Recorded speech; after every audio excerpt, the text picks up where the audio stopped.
Hey guys, what's going on? Welcome to another episode of Hockey on the Spot with Brandon Barenfeld. I'm Brandon Barenfeld. Thank you all for joining me today.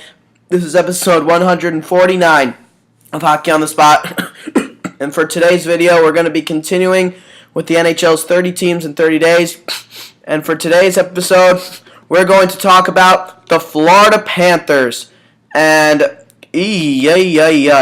what else is there to say about the Florida Panthers but that? After making the playoffs for the first time in 11 years, in 2011-2012, winning the Southeast Division, and then taking the New Jersey Devils to 7 games and double overtime in Game 7, they have not been back to the playoffs since. The last 2 seasons have been horrible. During the lockout-shortened year, they were the worst team in the entire National Hockey League. They finished the year with a record of 15-27-6 for 36 points through 48 games in the lockout-shortened year. The worst, the least amount of points in the league. They were the worst team in the National Hockey League, despite the fact that Jonathan Huberdeau would win the Calder Trophy as the league's Rookie of the Year that year. That was the only upside for the Panthers that season. But to make things even worse, not only were they the worst team in the league, but they didn't even get the first overall pick. That honor would belong to the Colorado Avalanche. They would select the highly touted forward Nathan MacKinnon. But the Panthers weren't cut that short because they still got a very talented player at second overall in Alexander Barkov. And Barkov played as an 18-year-old and played really well up until his season-ending injury. Last season for the Panthers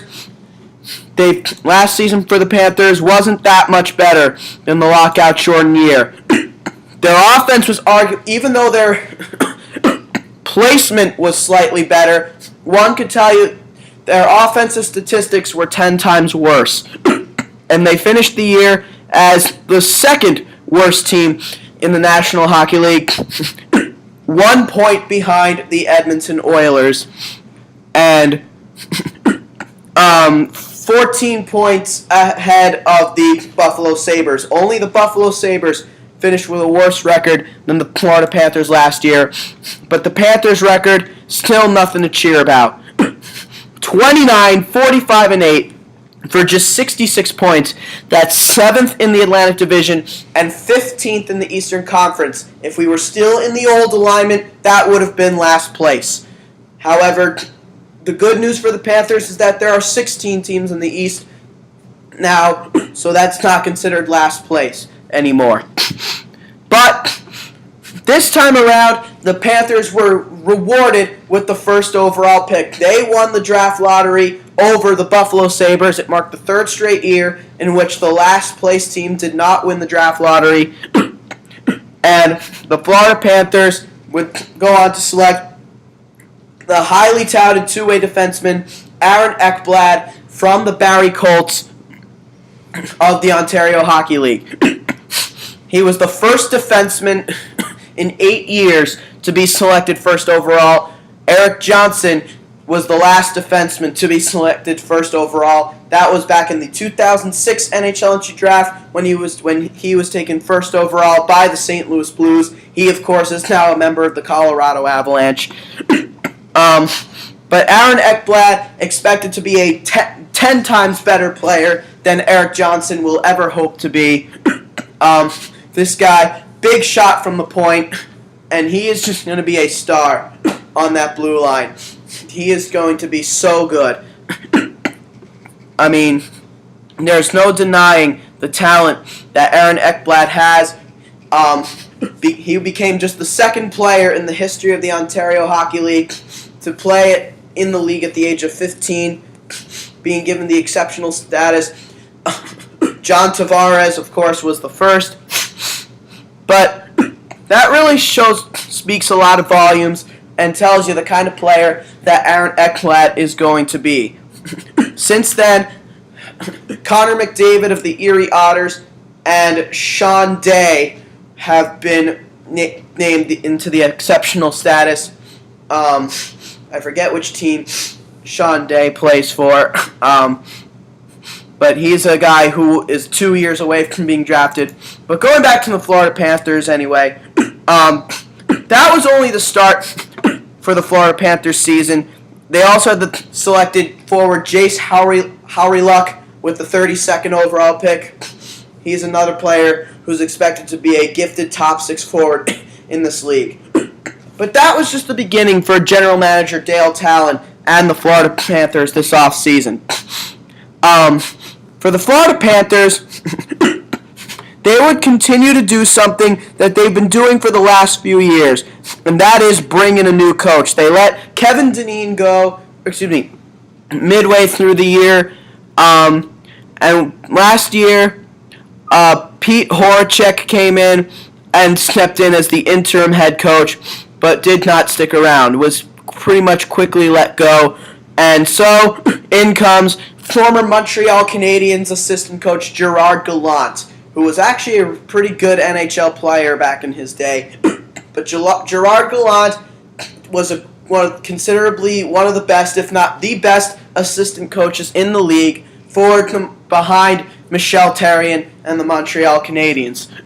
So, what he hopes to bring, what the success he hopes to bring, is similar to what he brought in Montreal. An offensive type system, a team that crashes the net, a team that doesn't stop working on the puck. That is what he wants to bring to this organization. That is what Gerard Gallant wants to bring to this team.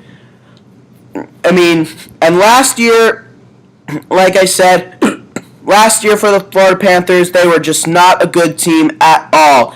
As we quickly go now to take a look at the team's statistics from last year.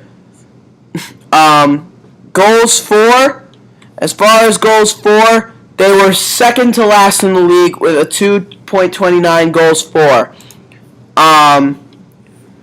Goals against, they were also second to last with a 3.20 goals against. They scored the second fewest goals and let up the second most goals. They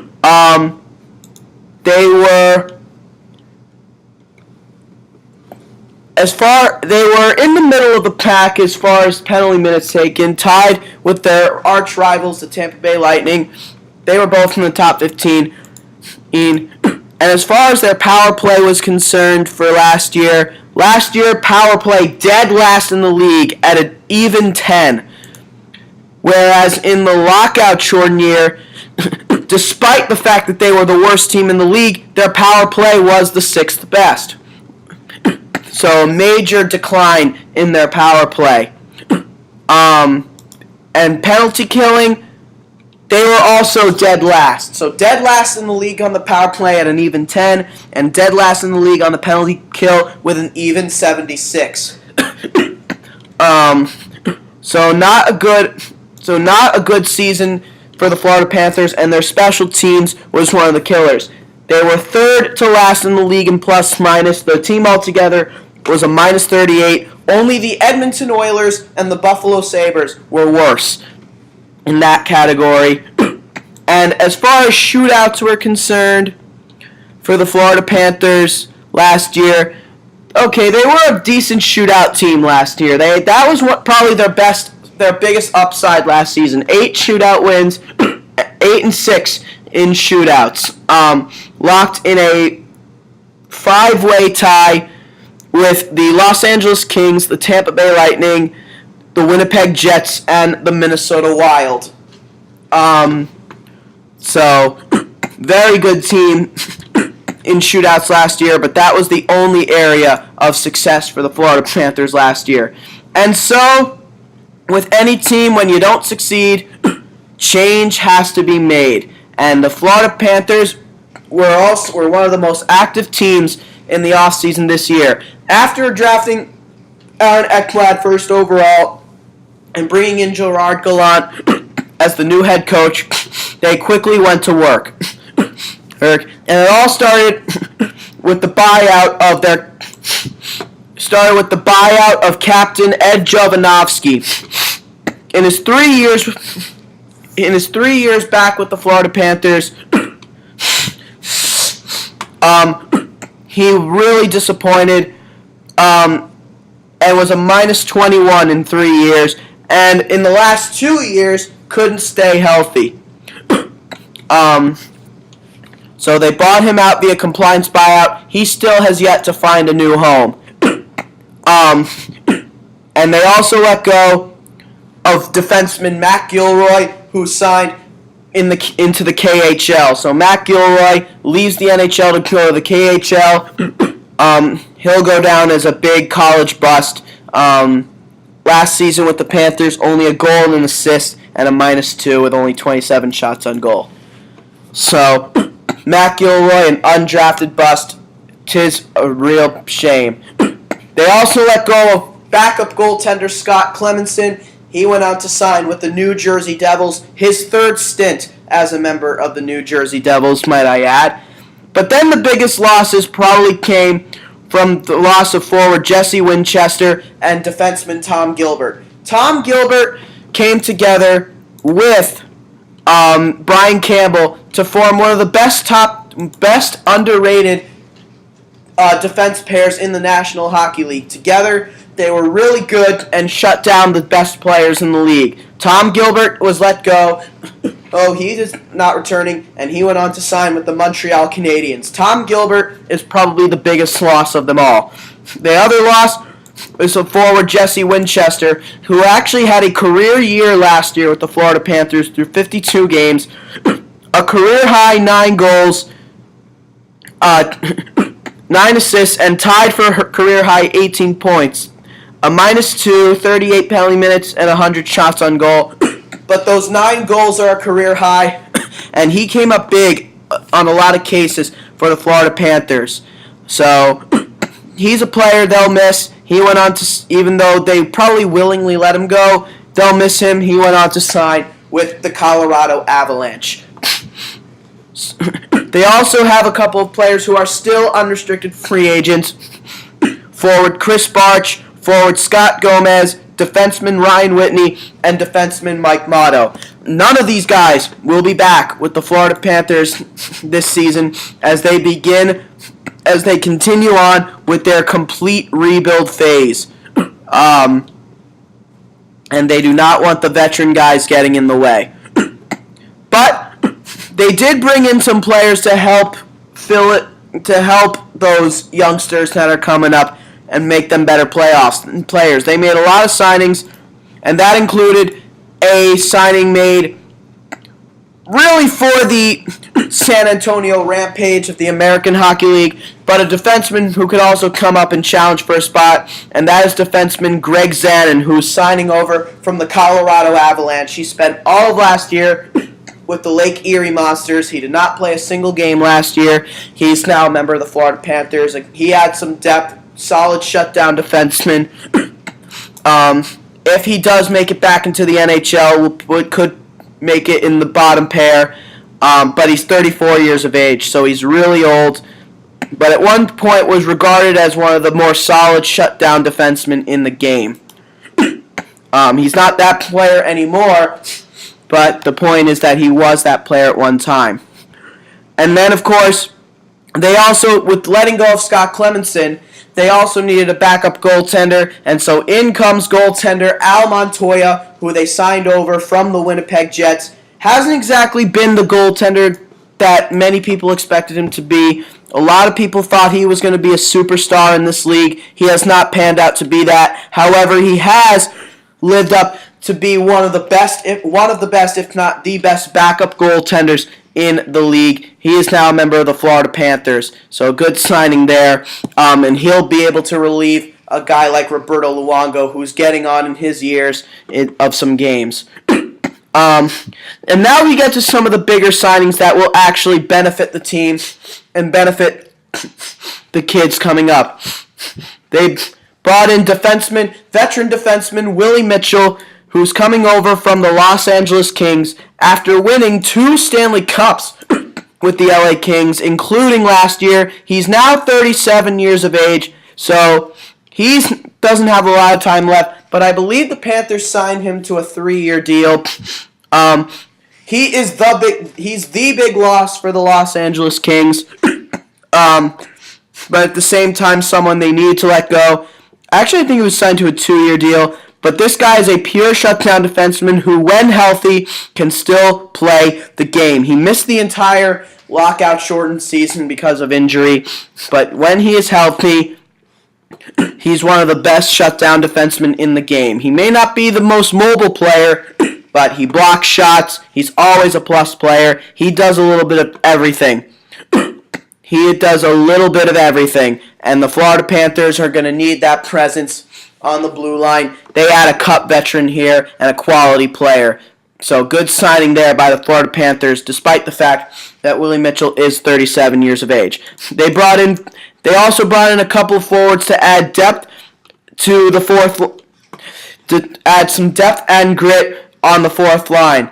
2 fourth-line players in Derek McKenzie and Sean Thornton. Derek McKenzie, of course, is coming over from the Columbus Blue Jackets.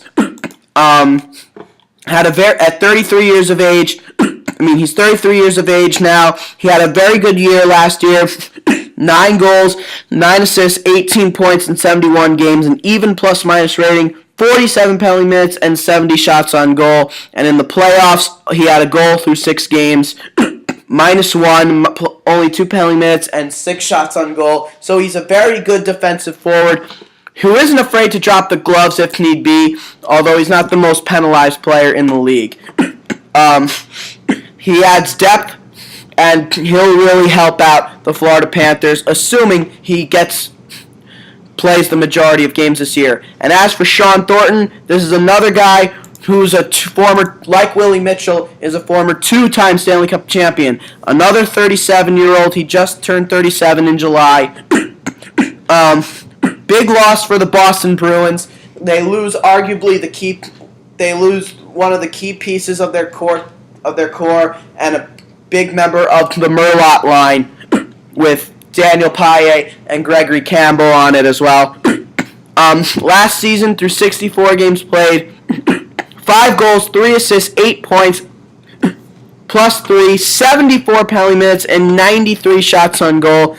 And through 12 playoff games, only 1 assist, and a -2, 4 penalty minutes, and 16 shots on goal. So he wasn't very good. He wasn't extremely effective in the playoffs this year. But then again, he really never is come playoff time. He really never is come playoff time. Only 1 playoff goal in his entire career. Come on. But a big loss for the Boston Bruins, one of the better fourth-liners in the National Hockey League, one of the grittier players, and another player who will add veteran leadership to the club, to the Florida Panthers. He won a Stanley Cup in 2007 with the Anaheim Ducks, as well as another one in 2011 with the Boston Bruins. And of course, I mentioned Willie Mitchell won both of his Stanley Cups with the Los Angeles Kings, one in 2012 and then the one this past season. But Sean Thornton, he'll add some leadership to that fourth line, assuming he also gets a lot of playing time. But then probably the 2 biggest signings for the Florida Panthers this year came in the form of center Dave Bolland and left winger Jussi Jokinen. Dave Bolland is, of course, coming over from the Toronto Maple Leafs, another 2-time Stanley Cup champion. Both cups won with the Chicago Blackhawks in 2010 and in the lockout-shortened year 2013. He, of course, had the cup-winning goal in 2013, but missed a lot of last year due to injuries. And this is a player whose health has been in question over the last couple of seasons. Last year was no different. He only played 23 games last year, but was really effective in those 23 games. 8 goals, 4 assists, 12 points. He was a -1, but he only had 24 penalty minutes, and he only had 33 shots on goal. But he's a player who does a little bit of everything when he's healthy. He's pretty much a rat out on the ice. Given his nickname, the Rat. Very skilled. He has a lot of talent. Has some good hands. Has the ability to be one of the better bottom line players in the league. But again, the only issue here is that he is probably one of the most, if not the most, overpaid players in the league, given the position that he's probably going to play. The Toronto Maple Leafs did want to bring him back. They did want to re-sign him, but he asked for way too much money and way too many years that the Florida Panthers were willing to give him. Now, again, he is one of the more overpaid forwards in the league this year because considering the questionability of his health and and questioning whether he's even going to be an effective force for them or not, even when he is healthy. A lot of people believed at one point that he was going to be a second line center and a good second line center, but because of the injuries, that has not been the case. That's why the Chicago Blackhawks traded him to the Toronto Maple Leafs. But injuries kept him out last year. But now he is a member of the Florida Panthers. But at the very least, he adds some talent to the team and just more experience. Another two-time Cup champion. And then the other player brought in, and probably in my opinion the biggest signing for them, forward Jussi Jokinen, coming over from the Pittsburgh Penguins. He's 31 years of age now, so he's still relatively young, whereas David Bolin, of course, is 28. But last year was a very good year for Jussi Jokinen. Through 81 games played, 21 goals, 36 assists, 57 points, a plus 12, only 18 penalty minutes, 172 shots on goal. That was during the regular season. And in the playoffs, he was quite arguably the Penguins' best player. Through 13 playoff games, 7 goals, which tied for a career high in the playoffs. 3 assists, 10 points, a playoff career high, plus 5. Only 10 penalty minutes, but that is a career high in the playoffs as well. And a playoff career high, 31 shots on goal. So he was outstanding in the playoffs. And he is a very gifted player, great set of hands, great passing ability. But it's very much in question where he's going to play and very much in question as to whether he's going to put up the same kind of offensive statistics. Because last year, he was playing on a second line that included two very talented players in Evgeny Malkin and James Neal, who are both, when you really think about it, top line players, but they were playing on the second line with Jussi Jokinen, who really is realistically a second line player. So now Jussi Jokinen doesn't have Malkin or Neal next to him,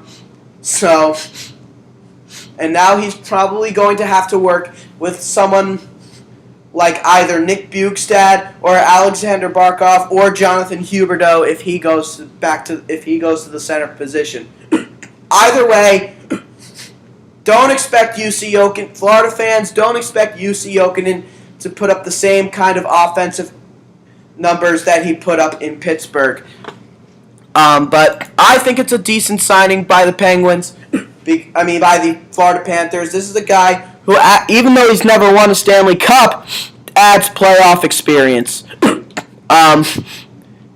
He has been to the Eastern Conference Finals twice in his career. Once with the Carolina Hurricanes in 2009. That was by far his best postseason. And in 2013, he played 8 games as well. So I'm pretty sure he did play in the Eastern Conference Finals. But Jussi Jokinen is another guy who could bring leadership to that club.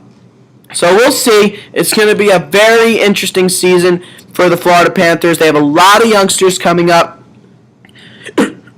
And they're also expecting players like defensemen like Dmitry Kulikov and Eric Goodbranson to take the next step this year and finally become the players that they're expecting them to be. As we now take a look at some of the big questions going for the Florida Panthers this year. Are the Panthers promising young forwards ready to make a major impact? That's a big question because, again, Alexander Barkov missed the rest of the year last year due to injury, and so you got to wonder if he's going to be the same player this year or if he's going to have a rough year and a kind of year where the injuries kind of are showing when it's going to look like a recovery year for him. Can Jonathan Huberdeau get over what was a very rough year last year? He went through a major sophomore jinx last year, so he was nowhere near as good. So hopefully he turns out to be better. And then Nick Bjugstad, he's a player on the rise. Last year he ended the year as Florida's leading point scorer, even though it was only 38 points. You know, his 38 points were the most of any Florida Panthers player, which tells you how lackluster the team was offensively. And that came through 76 games, 16 goals, 22 assists. But he was a minus 14 with 16 penalty minutes and 185 shots on goal. But that minus 14 is expected to be different because he's expected to also be a good defensive player. So that he needs to work more on his defensive abilities and hopefully become a good two-way player. Can the Panthers tighten up their defense? That's another big question. I mean, again, they added Willie Mitchell from the Los Angeles Kings and, of course, selected Aaron Ekblad with the first overall pick. But Willie Mitchell's not getting any younger. He's 37. And Aaron Ekblad, even though everyone says that he could make the NHL this year as an 18-year-old, he did suffer a concussion when through junior evaluation camp for Team Canada. With Team Canada, I believe for the Ivan Holinka tournament, he suffered a concussion and missed the whole tournament. Or no, I'm sorry. I think it was actually the tournament for the World Juniors. But he suffered a concussion, and though he is expected to be back in time for the beginning of training camp, we'll see.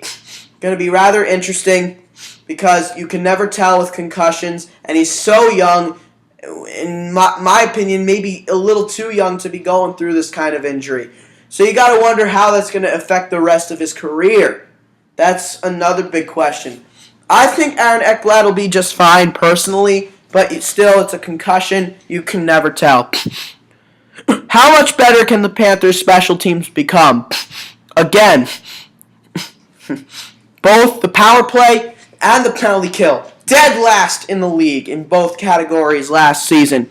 They were just terrible on both the power play and the penalty kill.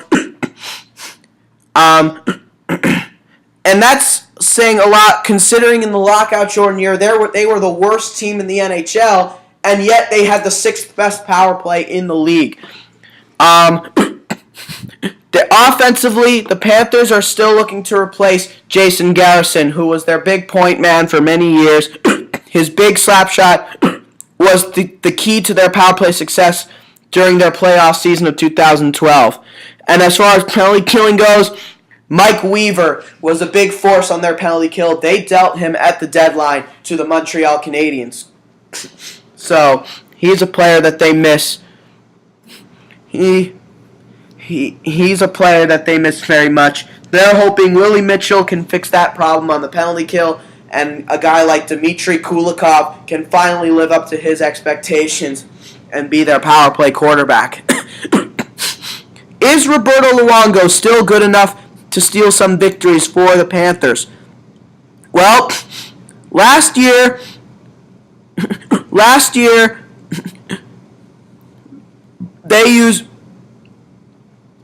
the Florida Panthers used a bunch of different goaltenders last year.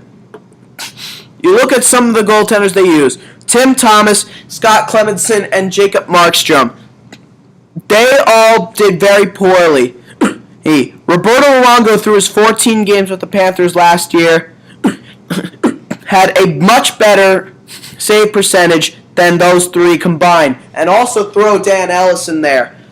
Better than him as well. Last year, his overall record, combined with the Vancouver Canucks and Florida Panthers, 25, 23-7 with a 240 goals against average and 919 save percentage. That included his time with the Vancouver Canucks. But with the Panthers alone, 6-7-1, which even though it's an under 500 record, still a 924 save percentage, which is impressive. But that 246 goals against, they'll hopefully look to change. But Roberto Luongo, even though he's 35 years of age, he turned 35 in April, he's still considerably one of the better goaltenders in the league, and a guy who has the potential to still come up big in big situations. I mean, he's not getting any younger, but my opinion, if Marty Brodeur can still play well at old age, which he was able to do in his late 30s, then I have no doubt that Roberto Luongo can do the same. But Roberto Luongo is closing in on 400 career victories. But he doesn't have a Stanley Cup yet. And you got to wonder how much time it's going to take for him to win a cup. He could go down as one of the the greatest goaltender of all time to never win a Stanley Cup. We'll see though. I mean, their goaltending situation obviously 10 times better than that of the Buffalo Sabres, who are struggling to figure out if Michael Neuvirth or Jonas Enroth, or even to a lesser extent Matt Hackett, will be the starting goaltender for next year. For the Panthers, they have their surefire number one for right now, and that is Roberto Luongo. So, there is no trouble there as far as who's going to be in goal. And then what kind of a difference can a new coaching staff make? After, again, they let go of Coach Peter Horachek because they wanted some NHL coaching experience, and that's what he got with Gallant. And in addition to that, they also brought in former Los Angeles Kings assistant coach Mark Morris, who was part of both Stanley Cup teams for the Kings. So what he was able to help develop in LA will also be a huge factor in what he'll hopefully be able to help develop in Florida. But probably one of the bigger questions I have for the Florida Panthers this year, in my opinion, and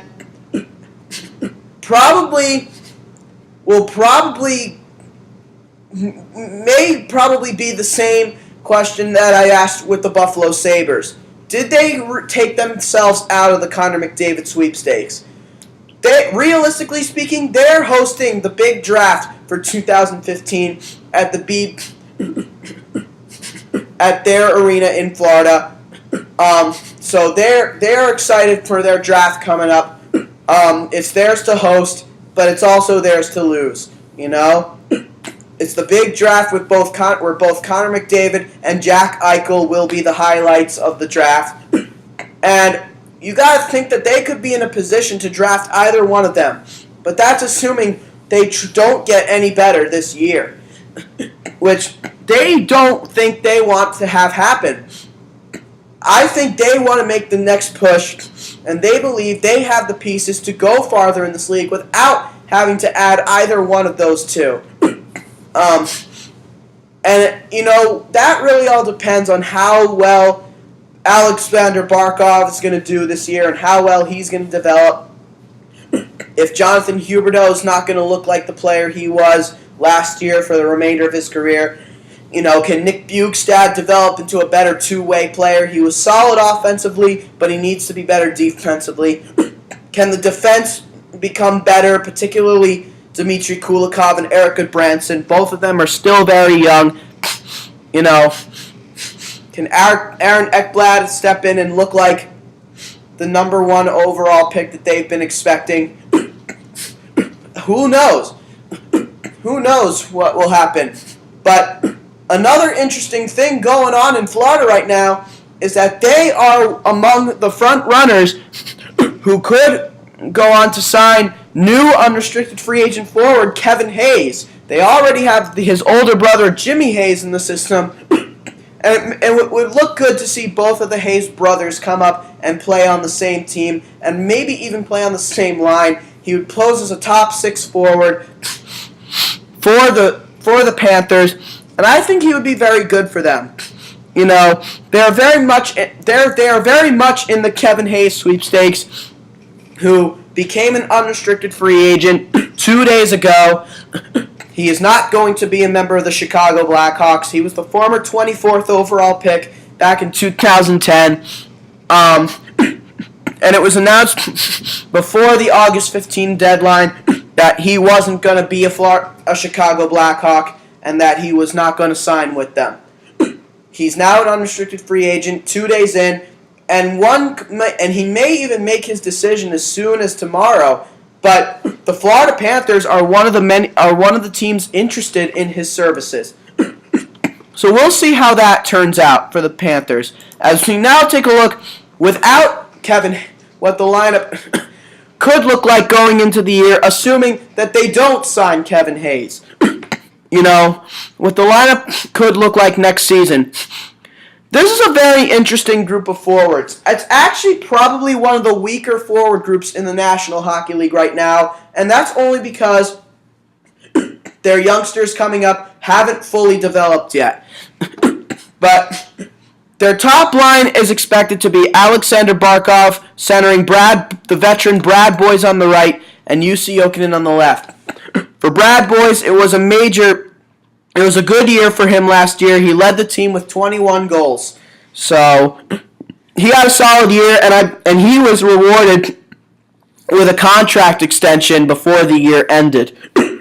So, I mean, he's not getting any younger, but he's still somewhat in his prime. He's 32 years of age. So he's still got a couple years left in him to be an effective player, and playing on the top line with a guy like Barkov could maybe help him get some more goals, assuming Barkov can take it to the next level. You know, Alexander Barkov, I mean, this is a guy who has the potential to be a top 10 player in this league for many years to come. Maybe not this year, but very soon, you know. I think he's going to be a top 10 player in this league. Same with Jonathan Huberdeau. He has the potential to maybe be more of a top 15 kind of guy. I think Barkov will end up being better than Huberdeau, but only slightly. And Jussi Jokinen, again, that's another real big question. Can he have the same offensive output playing next to Barkov and Boyes rather than Malkin and Neal? The second line, Nick Bjugstad, their leading point scorer from last year, will center Scotty Upshall on the right side and Jonathan Huberdeau on the left. But Jonathan Huberdeau can play center as well. That's his natural position, and Upshall's really a left winger anyway. Upshall had a breakout year last year for the Florida Panthers at 30 years of age. I mean, he never ever did turn out to live up to his draft status, but he was second on the team with 37 points. And those 37 points actually are career high for him. Last year was his career best season in points and the first season that he managed to stay healthy for the Panthers.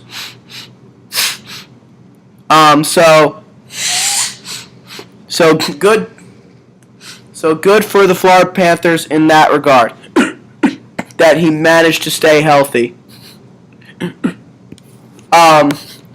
Now, he never ever did go on to live up to his former 6th overall draft status from 2002, but he's still a really good role player. I mean, I think this is more of a third-line player playing as a top 6 forward, and I don't think that should be, but that's what it's projected right now because of how the Florida Panthers are, because of the fact that the Panthers aren't that deep.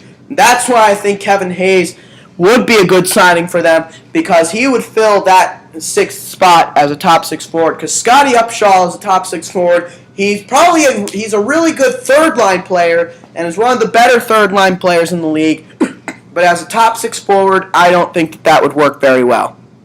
And then again, Jonathan Huberdeau, you know, whether he'll stay at the wing or move back to center at some point remains to be seen. We'll see, because if they do that, then Bjugstad could play the right side and Upshall could play the left side, and that would make more sense. But anyway, On the third line, Dave Boland centering Sean Bergenheim and Thomas Fleischman, another player playing an off wing. Sean Bergenheim is a left winger playing on the right side. And Thomas Fleischman, he did not have a very good year last year. Last year, through 80 games, just 8 goals and 20 assists for 28 points, a minus 18, which is his career worst as far as plus-minus goes. This was actually probably his worst career season when playing 35 games or more. He only had 22 penalty minutes, which is good news, and he did generate 188 shots on goal, which is a good amount, but still, those offensive statistics were just dismal. Just a tough year for Thomas Fleischman, who's got so much talent and so much speed. He's only 30, so he's got some youth left in him, but he has to have a good year this year, otherwise he most likely will be out the door. He most likely will be out the door. And he ended the year as the leading scorer for the Panthers at the end of the 2011-12 season. He was their best player, without question, that season. And that top line, that also featured Chris Versteeg and Stephen Weiss at the time, was one of the premier top lines in the National Hockey League that year, but an underrated one as well. So we'll see. It's going to be an interesting season for Thomas Fleischman this year. And then the fourth line, Brandon Peary, who has the potential to be higher, centering Jimmy Hayes on the right and Thomas Kopetsky on the left, with Derek McKenzie and Sean Thornton as the 13th and 14th forwards. I don't think those two are going to be 13th and 14th forwards. I think we're going to see a couple of guys down the road get traded because they need grit in this lineup of theirs, and they don't have it with this lineup of theirs. So guys like Scotty Upshaw, a guy like Scotty Upshaw does not belong on the second line. He belongs on the third line. A guy like Thomas Fleischman probably shouldn't even be here right now. He probably should be traded. Which would allow Sean Bergenheim to move back to the left side and maybe promote a guy like Jimmy Hayes up to the third line, because he's going to be more of a third line player than a fourth line player anyway.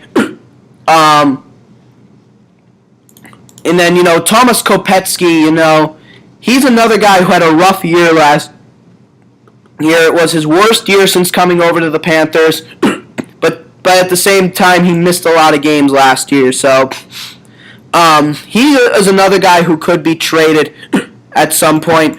And again, that would allow guys like Derek McKenzie, who can play center but will most likely play wing if he does play for the Panthers this year, and Sean Thornton to come up and take those fourth line spots, which they belong on those spots. They'll add grit to this team.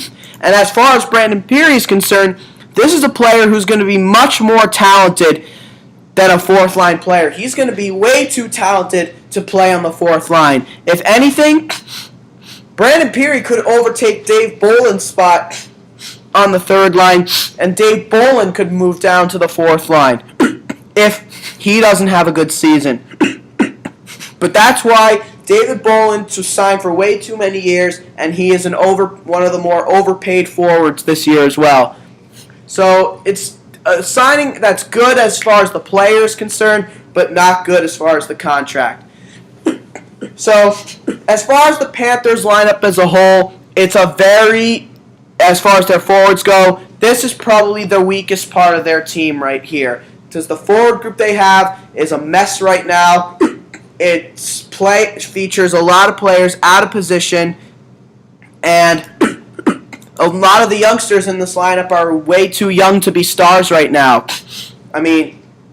So it's this forward group that's going to show potentially another development year for the Florida Panthers. And plus, they also have kids like Vince Trocheck, Quinton Howden, Drew Shore, and Rocco Grimaldi, who are all going to battle for spots. Drew Shore, he has NHL experience. He's played a total of 67 games. I mean, not that he's broken out to have great statistics since he's come in. You know, he's 23, he'll be 24 in January, but he could fit in as a good third-line player, maybe potentially a second-line forward. I think Drew Shore will probably be the first player in the lineup if someone does get hurt. There's no question about that. But this forward group is a mess right now. There's no doubt about that. On defense, though, they're slightly better. Not that much better, but this is probably a stronger aspect of their team this year. I actually think this is a pretty good defense group this year. I mean, again, Tom Gilbert is going to prove to be a big loss on that blue line of theirs, but they do have Dmitry Kulikov, and he's probably going to be promoted up to the top pair to play with Brian Campbell. So Kulikov will probably take over Gilbert's spot. Only difference is that Kulikov's a left-handed shot, where Gilbert was a right-handed shot. Brian Campbell, even at his 35-year-old age, can still play this game and still shut down the best opposition forwards. The best forwards on the other side. Kulikov's going to have to take his game up to a completely different level if he's going to help that out with that aspect of his game as well. On the second pair, we have Willie Mitchell and Eric Goodbranson. Goodbranson is another guy who's going to hopefully step up this year. He needs to. He'll be 23 in January. He's 22 right now. But he's expected to be a great shutdown defenseman who stands you up at the blue line. He has not been the shutdown defenseman they've hoped, not just yet. He's been a minus player since day one, and through 3 years, he's already a minus 48. Last year, he had a career-high 114 penalty minutes. Last year was probably technically his best season overall, but it still wasn't a great year. They need Goodbranson to come up and live up to his former third overall status from 2010. Hopefully a veteran player like Willie Mitchell will help him to do so, as this second pair is expected to be the Panthers' big shutdown pair. This is not an offensive pair. This is not a pair that's going to score. They are going to be paired together to block shots and stand the opposition up at the blue line. They could be the guys going out there on a nightly basis to go out against the best forwards in the league. And then on the third pair, the young Dylan Olsen, who's coming up, and Dylan Olsen coming up, he's going to be a good player. And then Aaron Ekblad. Now, Aaron Ekblad could go up and be higher, and he actually could also play on the top pair of Brian Campbell. But I think to start, he'll be on the third pair with Dylan Olsen, just to see if he's overcome his concussion problems and if he's going to be able to be the player that everyone believes he's going to be. And then Colby Roback is expected to be the seventh defenseman. He's a guy who's, he's another shutdown type defenseman, but he's 24 years of age. But he'll be the seventh defenseman on the team.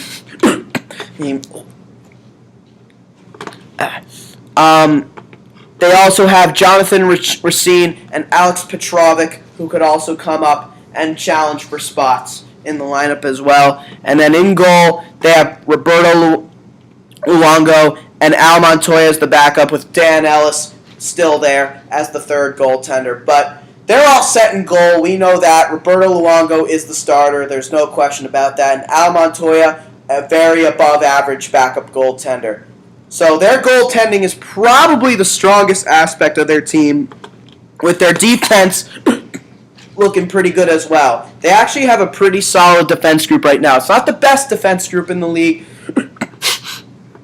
but I think compared to their forward group, this is a good group of defensemen here, because their forward group is without a doubt the weakest aspect of their team, which tells you they'll probably, unless the youngsters up front really come up and be offensive forces, they're going to have to learn to be more of a defensive team, at least for this year, because this is going to be another development year for the Florida Panthers. As we now take a look at their top 10 prospects. There's no doubt that Aaron Ekblad, the first overall pick from this past year's draft, despite his concussion, is still their top prospect, and he's going to play this year. He is the top prospect in their system, and he is going to be one heck of a player. Defense, they have a lot of good defensemen coming up, actually, because Michael Matheson is number 2. He's going to be a good shutdown defenseman. They have Vincent Trocheck at number 3. He's their top forward coming up.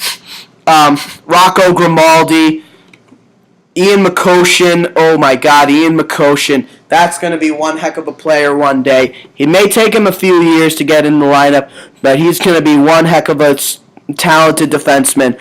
Jonathan Racine, a good shutdown defenseman who could battle for a spot this year. Jace Hallerluck, their 32nd overall pick from this past year. Mackenzie Weegar, this guy, a former 7th round pick, and he is proven to become a good offensive defenseman for the Halifax Mooseheads of the Quebec Major Junior Hockey League. And he's only 5'11", 207 pounds, but he's going to be an impressive-looking kid. And then Yaroslav Kosov and Sam Britton. Sam Britton, the goaltender, the top goaltender in their system right now. But overall, I'd say this prospect group, not as deep as the Buffalo Sabres, but I'd say it's still a good prospect pool, and I'd say it's probably one of the better pools in the league. Not in the top 5 or top 10, but it's up. It's in there. It's at least in the top 15 for sure. But it's not as good as the Buffalo Sabres. But it's going to be a very good pool. But the prospect on this list that I think could turn out to be one of their most impressive players, yes, Aaron Ekblad is number 1, and he is going to be a stud on that blue line. However, another prospect I've looked at and think is going to be a real good player for many years to come is after really looking at it hard, is their number 8 prospect defenseman, Mackenzie Weegar. Mackenzie Weegar. I did not know anything about this kid until I looked at his statistics. He was their 7th round pick, picked 206th overall in the 2013 NHL entry draft. And last year, in 61 games played with the Mooseheads, 12 goals, 47 assists, and 59 points. This guy is an offensive defenseman, and he could very well be 2 years away from coming up and being a big part of this league. He could prove to be one of the biggest, if not the biggest, draft steals of the 2013 NHL entry draft. Mackenzie Weegar, this kid is going to be something special. I have a feeling. He's got that big shot from the point. Last season, he ranked 4th in scoring among all defensemen in the league and contributed 6 power play goals. This year, he'll come up and play for the San Antonio Rampage of the American Hockey League. It'll be his first pro year, and then he'll be reevaluated after the season. I mean, this guy is just, though he's not strong in structure, he's able to play against the bigger forwards down low from a strength point of view, and he's got that big shot from the point, good skating ability. This guy is going to be a good player for the Florida Panthers in the coming years. So Mackenzie Weegar is the highlight prospect to me. Now, the player on this Florida Panthers team that I think needs to be better this season in order for the Panthers to have a better season and maybe even have a shot at a playoff spot. I mean, it's not someone on the defense, even though you could say it's Eric Goodbranson and, talk about the bad season, he's had and last year, but realistically, it wasn't his worst year. So you really can't say Eric Goodbranson. It has to be someone up front, because there were a lot of guys who were really bad last year. Thomas Fleischman, Thomas Kopetsky, both came off their worst years as Florida Panthers. One could even say Dave Bolland, even though he was with the Toronto Maple Leafs last year, just from the standpoint of having to be healthier.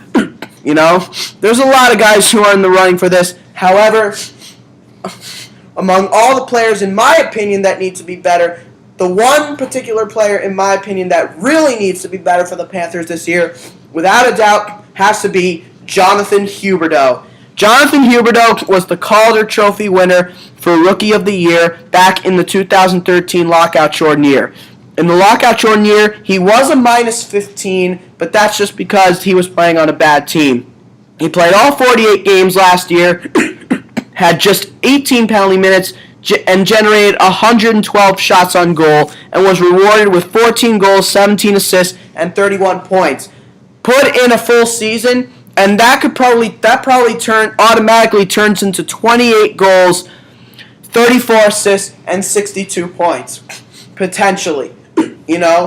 He was the one upside of the Florida Panthers last season, and well deserving of his Rookie of the Year honors. During that lockout shortened year. Last season, however, he played 69 out of 82 games, and last year was a big struggle for him. He did get better in his own end.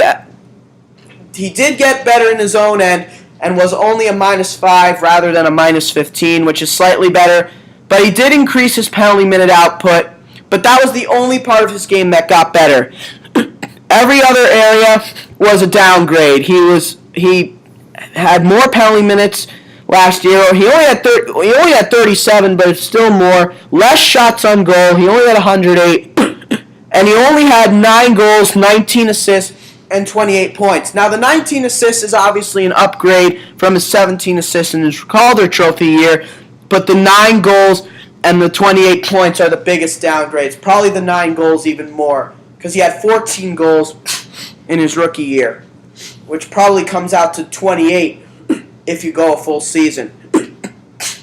But last year, Jonathan Huberdeau, the former 3rd overall pick of the 2011 NHL entry draft, former star for the St. John Sea Dogs of the Quebec Major Junior Hockey League, had a really, really bad year.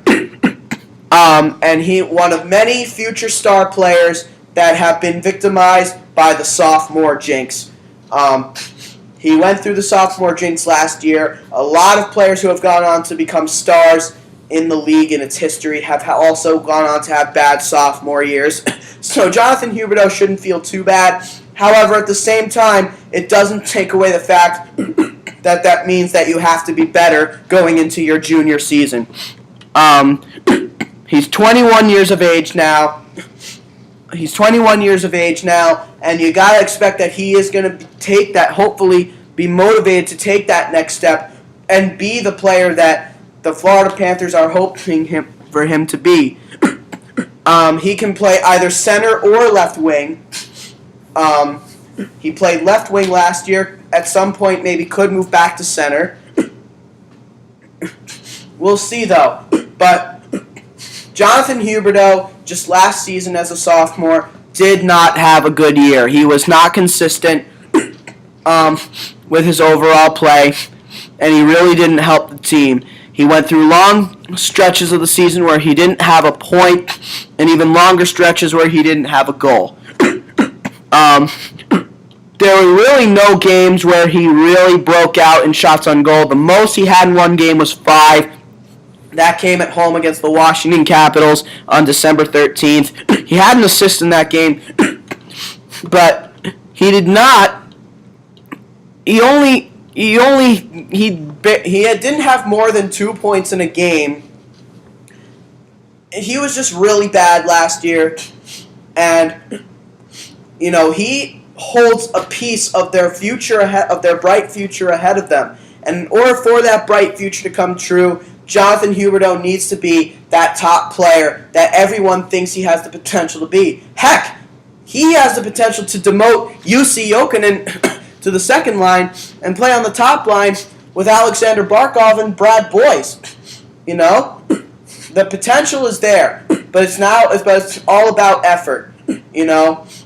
So yes, overall, Jonathan Huberdeau is the player that has to be better for the Florida Panthers this year in order for them to be a good team.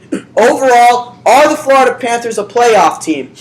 This is actually interesting to say. No, they're not a playoff team. However, they're not going to be among the worst teams in the league this year. This year, despite that forward group and how inconsistent it looks, one has to anticipate that their youngsters and the new young core coming up, Jonathan Huberdeau, Alexander Barkov, Nick Bukestad, that they will have better seasons this year and that they will break out this year and really hold the team together. One's got to expect that Aaron Ekblad will overcome his concussion issues and be a force on the blue line. And one will expect that Dmitry Kulikov will potentially come out and break out at long last, and that Eric Goodbranson will do the same, And one's got to anticipate that the additions that they made will help these young kids grow and grow into great players, And even with Roberto Luongo, one's got to anticipate that even at 35 years of age, Roberto Luongo still has a lot of stuff left in his strut, and he still got a lot left in the tank, and could go on to be a goaltender that could play well into old age. That's got to be an anticipation there. But and the Florida Panthers, they're not that far away. They're gonna be a playoff team in the near future. And it's gonna remain consistent. It's not gonna be like catching lightning in a bottle like it was during 2011, 2012. It's not going to come down to that.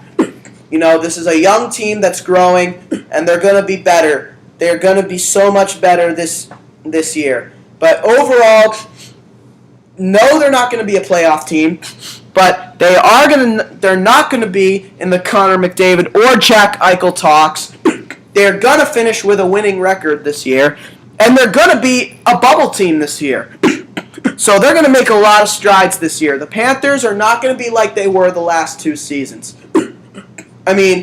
Now, whether their special teams is going to be any better than they were last year remains to be seen. They could still have the worst power play and penalty kill in the league and still finish high and finish with a winning record because of their 5-on-5 or 4-on-4 play. That's what it's really going to come down to for the Florida Panthers. In my opinion, I do think that this team has the potential to finish in the over 500 mark. I think their goaltending situation is really good, and I think their defense is good this year. I think their defense is much improved this year. That forward group is what's to worry about this year. And that's what's going to hold the Panthers back this year because they're still learning, they're still growing. I think the defense is more matured than the offense. So, no, they're not going to be a playoff team. However, they're going to make a lot of strides this year. And for the fans in Florida, they're going to be satisfied with the season they're going to have, despite not making the playoffs. And they're going to be one step closer to taking the next step. And by next year, I can guarantee that they will be that they may be a playoff team. Not that they will be a playoff team, but they may be a playoff team at the very least in the wild card spot. But as far as this year goes, despite the fact that they will be a bubble team, they won't be the worst teams like they've been the last couple of years. They won't be the worst team like they've been the last couple of years, or the second worst team. And they're going to be a bubble team this year, and they'll be an over 500 team. But, no, the Florida Panthers are not a playoff team. Sorry, guys, got to wait another year. Though you're going to make great strides this year, the Florida Panthers this season are not a playoff team. And that'll do it for episode 149 of Hockey on the Spot. Thank you all for joining me today. Tune in tomorrow when we talk about the Toronto Maple Leafs. So, yes, the Toronto Maple Leafs are the team we're going to discuss tomorrow, so be sure to tune in for that. So, until then, this has been Hockey on the Spot with Brandon Barenfeld. I'm Brandon Barenfeld. Thank you all for joining me. I'll see you all again tomorrow. Thank you, and have a great day.